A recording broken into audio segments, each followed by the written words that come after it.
Assalamualaikum warahmatullahi wabarakatuh. Perkenalkan, nama saya Vini Lailani Puspitasari dengan NIM C1L019036. Pada hari ini saya akan mempresentasikan terkait PES oleh Pamdes Lestari Desa Genggelang, Lombok Utara.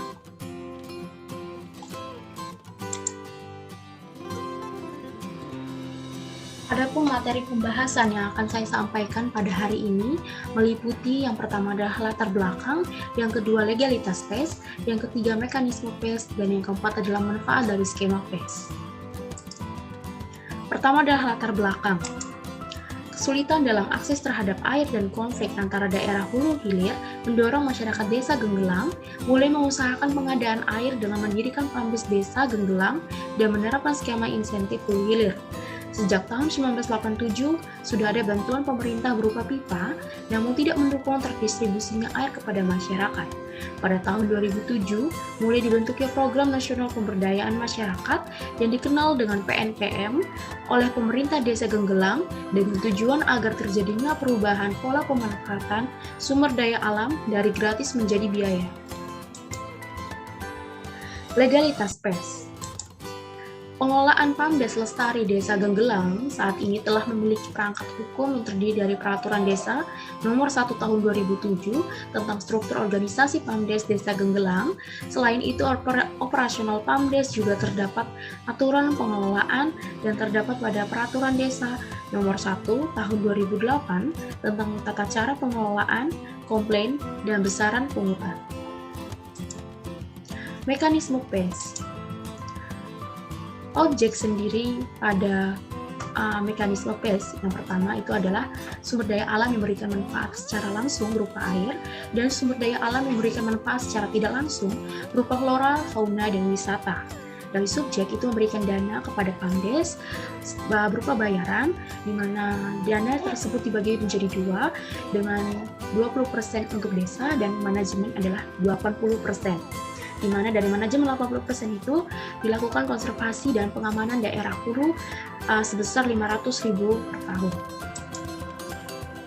Dalam Perdes, di antara hal-hal yang diatur, pembagian kriteria pelanggan itu meliputi industri, di mana biaya penggunaan industri ada 500, sedangkan rumah tangga itu ada, rumah tangga terdapat tingkatan, di mana pemakaian 1 hingga 10 meter kubik itu 300, pemakaian 11 sampai 12 meter kubik itu 500, dan pemakaian di atas 26 meter kubik adalah 500.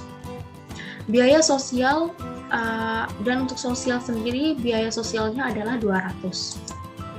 Pengelolaan dana Pamdes.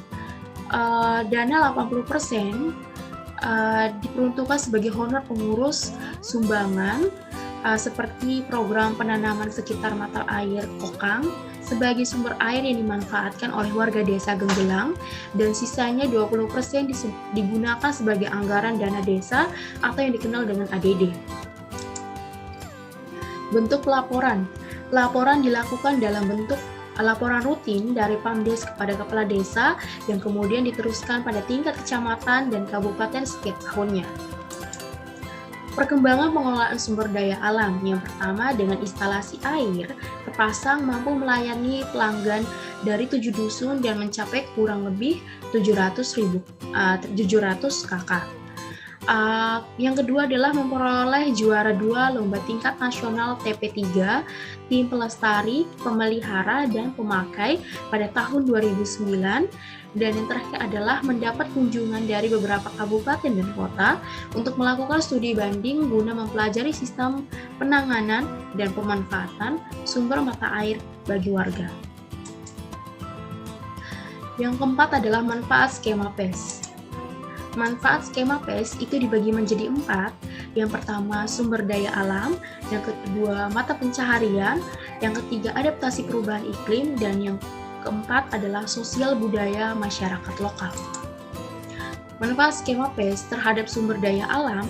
Yang pertama adalah terbentuknya komitmen yang tinggi dari masyarakat, pengguna air, dan pemerintah desa dalam pelaksanaan PES di Desa Genggelang.